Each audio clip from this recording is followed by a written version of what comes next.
الحمدللہ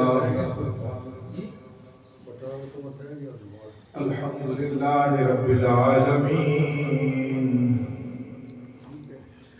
والعاقبۃ للمتقین والصلاة والسلام علی سید الانبیاء والمرسلین اما بعد فاعوذ باللہ من الشیطان الرجیم بسم اللہ الرحمن الرحیم وقل رب اغفر وارحم وانت خیر الراحمین صدق اللہ مولانا العظیم وبلغنا رسولہ النبی الأمی الکریم الامین الرؤوف الرحیم۔ تمامی احباب اساتذہ و احترام، سرکار مدینہ راحت قلب و سینہ احمد مجتبیٰ محمد مصطفیٰ صلی اللہ تعالی علیہ وسلم کی بارگاہ قدس میں جھوم جھوم کر بدنامہ عقیدت و محبت پیش کرے، کوئی زبان خاموش نہ رہے، کریم کی بارگاہ میں اپنی حاضری پیش کرے۔ الصلاۃ والسلام علیک یا سیدی یا رسول اللہ وعلی آلک وصحبک یا سیدی یا حبیب اللہ۔ الصلاۃ والسلام علیک یا سیدی یا شفیع المذنبین وعلی آلک وصحبک یا محبوب رب العالمین۔ اللہ تبارک و تعالی جل شانہ وعظم والہ واتم برہانہ کی حمد و ثنا اس کے پیارے محبوب علیہ تحیت و ثنا صلی اللہ تعالی علیہ وسلم کی بارگاہ قدس میں ہدیہ درود و سلام پیش کرنے کے بعد اس رب جلی کا کروڑہا احسان عظیم کہ جس نے اپنے کمزور عاجز اور ناتواں بندوں کو اپنے پاک طیب و طاہر گھر میں آنے کی توفیق بخشی۔ شعبان المقدم کی مبارک ساعتیں جاری ہیں۔ شعبان 5 لفظوں کا مجموعہ ہے، شین، عین، بے، الف اور نون۔ شین سے مراد شرف اور بزرگی ہے، عین سے مراد علو یعنی کہ بلندی ہے، با سے مراد بر یعنی نیکی ہے، الف سے مراد الفت یعنی محبت و پیار ہے، اور نور سے مراد نور الہی اللہ کا نور ہے۔ جو بندہ اس ماہ عظیم میں اپنے رب کو راضی کرے گا، اپنے گناہوں پر شرمندہ ہوگا، اپنی ناکردہ غلطیوں کی اللہ کی بارگاہ میں معافی کا طلبگار ہوگا، اللہ اپنے اس بندے کو بلندی بھی عطا فرمائے گا، اللہ اپنے اس بندے کو شرف اور بزرگی بھی عطا فرمائے گا، اللہ اپنے اس بندے کو الفت و محبت بھی عطا فرمائے گا، اور جب بندہ اس قابل ہو جائے گا اللہ اسے اپنا نور الہی بھی عطا فرمائے گا۔ گویا شعبان المعظم وہ مبارک مہینہ ہے کہ جس مبارک مہینے کے اندر بندہ بیجی ہوئی فصل کو تیاری کرتا ہے، اس کو کھاد ڈالتا ہے، اس کو پانی دیتا ہے تاکہ رمضان کا استقبال اچھے طریقے سے کر سکے۔ اور اس ماہ عظیم کے اندر ربا اللہ اپنے بندے کو وہ مقام اور مرتبہ عطا کر دیتا ہے کہ بندہ اس کی بارگاہ میں جھمٹا باپ لے، اللہ اس کے گناہ پہلے معاف کر۔ اب تو اس کی بارگاہ میں جھکے ہی نہ، اس کی بارگاہ میں آئے نہ، سبحان ربی العالی کی صدا لگائے نہ، سبحان ربی العظیم پکارے نہ، اور کہے کہ میں معافی ہو گیا، مجھے جنت کا سرٹیفکیٹ مل گیا، میں کلمہ گو ہوں، مجھے یہ انعام مل گیا، مجھے وہ انعام مل گیا۔ یہ سارے انعام اس وقت ملیں گے جب تیرا تن بھی پاک ہو جائے گا، تیرا من بھی پاک ہو جائے گا۔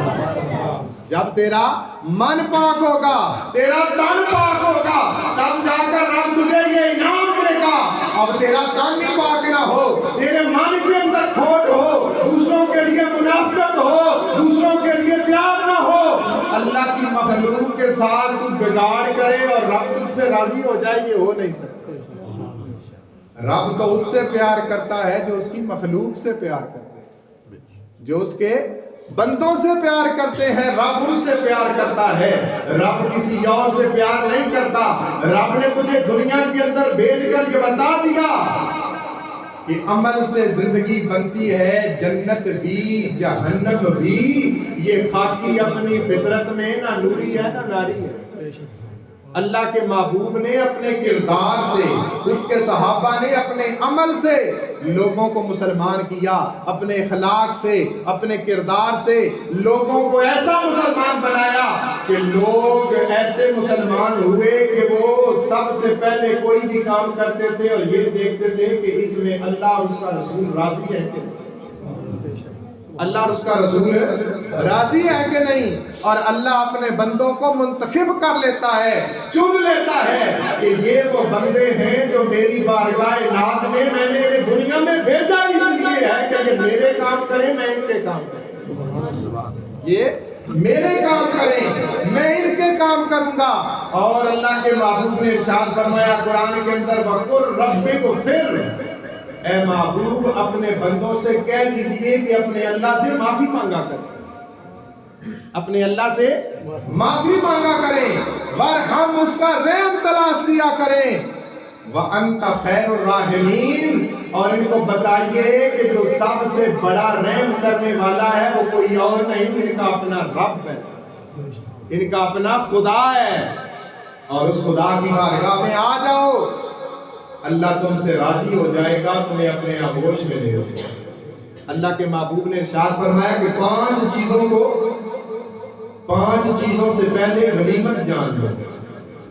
کون کون سی 5 چیزیں؟ ارشاد فرمایا کہ جب تمہیں اللہ نے صحت دی ہے تو بیماری سے پہلے اس کو غنیمت جان لو۔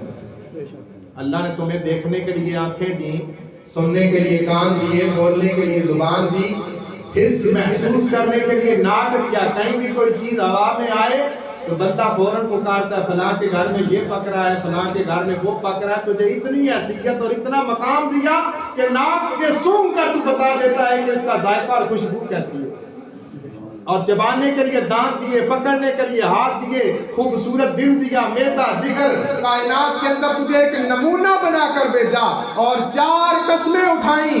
پہلے بدین کی قسم اٹھائی، پھر طور سینا کی قسم اٹھائی، پھر شہر مکہ کی قسم اٹھائی، اور پھر فرمایا لَقَدْ خَلَقْنَا الْإِنسَانَ فِي أَحْسَنِ تَقْوِيمٍ، اے بندے میں نے تجھے بڑا ہی خوبصورت بنایا۔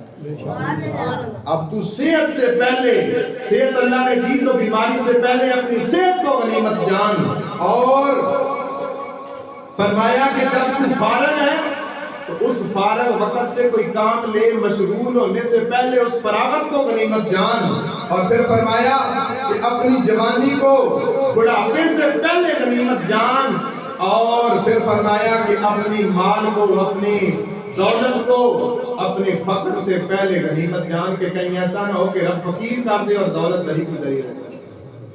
ان 5 چیزوں پر غور کر، جھنجھوڑ رہا ہے اللہ بندے کو کہ جب تجھے صحت دی ہے تو میری بارگاہ میں آ، تجھے صحت دی ہے میری بارگاہ میں آ، سجدہ ریزیاں کر۔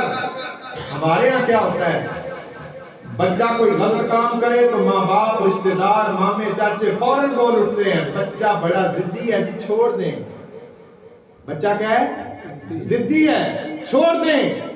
جب وہی بچہ بڑا ہو جاتا ہے تو پھر ہمارے الفاظ تبدیل ہو جاتے ہیں، ہم کہتے ہیں کہ جوان خون ہے جی چھوڑ دیں، سنبھل جائے گا۔ اور جب وہی جوان خون بڑھاپے کی طرف جاتا ہے تو ہم پکار اٹھتے ہیں یہ 72-70 میں چلا گیا، اس کو پتہ ہی نہیں چلتا کہنا کیا ہے۔ اب بچپن میں تو ضدی رہا، جوانی میں تیرا خون گرم رہا، بڑھاپے میں تجھے پتہ ہی نہ چلا کہ تم نے کیا کہنا ہے، تو اس کی بارگاہ میں کب آئے گا، کب آئے گا اس کی بارگاہ میں، کب اس کو راضی کرے گا، کب تجھ پر وہ کرم کرے گا، اور تو سبحان ربی اللہ کی صدائیں لگائے گا۔ اور آج حال یہ ہے کہ مسجد میں اذان ہوتی ہے، کوئی بندہ لبیک کہتے ہوئے مسجد میں نہیں آتا اور کہتا کہ میں مسلمان ہوں، مجھے یہ بھی انعام ملے گا، مجھے وہ بھی انعام ملے گا۔ انعام تب ملے گا جب تو اس کی رضا میں راضی ہوگا، جب اس کو اپنا خدا مان لے گا، اپنا رب مان لے گا، تب تجھے وہ انعام دے گا۔ انعام ایسے نہیں مل جاتے، ان کے لیے محنتیں کرنی پڑتی ہیں، ان کے لیے سجدہ ریزیاں کرنی پڑتی ہیں۔ اللہ کے محبوب معصوم عن الخطا تھے، بخشے ہوئے تھے، لیکن پھر بھی ساری رات اتنی عبادت کرتے کہ ورم آ جاتے، پاؤں پہ سوجن آ جاتی۔ ہم میں سے کون ہے جو اتنی دیر کھڑا ہو کر عبادت کرتا ہے؟ ہمیں تو پتہ ہے ہمارا محاسبہ ہونا ہے، ہمارا حساب ہونا ہے، ہم سے ہر ایک چیز کے بارے میں پوچھا جائے گا، لیکن پھر بھی نہ کبھی لمبا سجدہ کیا، نہ لمبا قیام کیا، دنیا کے میلے میں مگن ہے۔ اور ہم کہہ دیتے ہیں جی کہ سود حرام ہے، سود بھی حرام ہے تو کسی کا حق کھانا بھی اتنا ہی حرام ہے، کسی کا حق کھائے گا وہ بھی اتنا ہی حرام ہے۔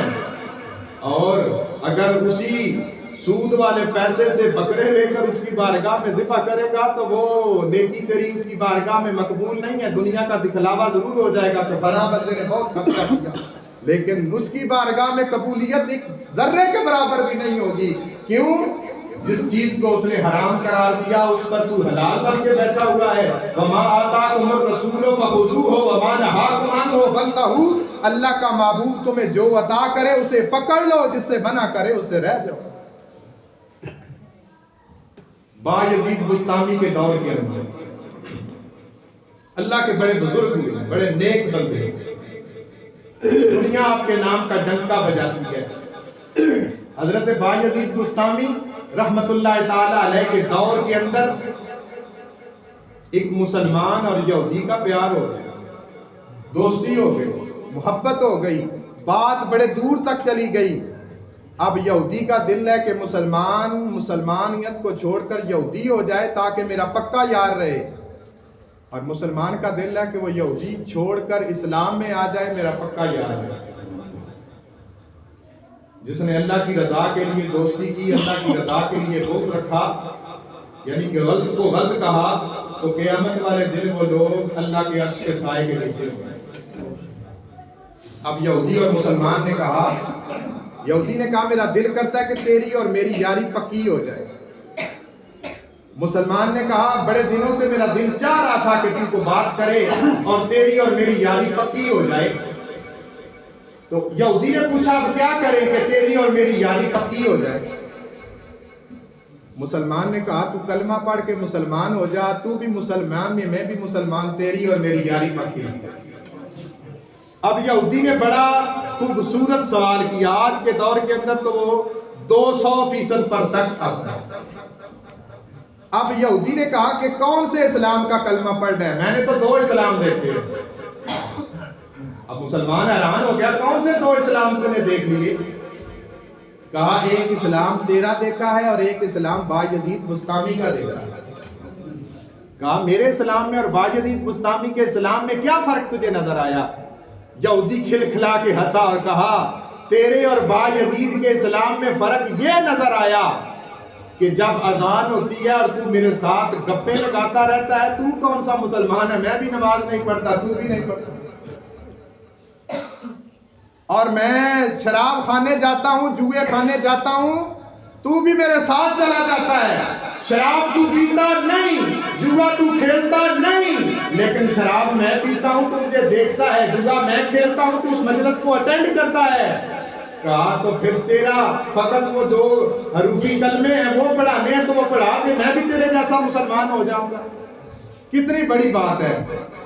اللہ کے محبوب نے اسی لیے کہا کہ اپنے کردار اور اخلاص کے ساتھ لوگوں کو مسلمان کرو، تاکہ تم جب گلیوں کے اندر چلو تو پتہ چل جائے کوئی اور نہیں جا رہا، محمد عربی کا گدھا جا رہا ہے۔ یہ پتہ ہونا چاہیے نا کہ ہمارے اندر ابلٹی کیا ہے، کیسی کیفیت ہے ہماری کہ اذان ہو جائے اور ہمیں نماز کے لیے اللہ اپنی بارگاہ میں نہ آنے دے تو پھر کیا ہوگا؟ کہا بایزید بستامی کا اسلام کیسا ہے؟ کہا بایزید بستامی کا اسلام بہت پیارا ہے۔ اذان کی آواز آتی ہے تو بایزید مسجد میں ہوتا ہے، اور بایزید جب گلیوں کے اندر چلتا ہے تو اس کی نگاہیں نیچی ہوتی ہیں، اور کبھی وہ جوئے کھانے نہیں گیا، کبھی وہ شراب کھانے نہیں گیا، اور بایزید جب گلیوں میں چلتا ہے نگاہیں نیچی کر کے تو پتہ یہ چلتا ہے کہ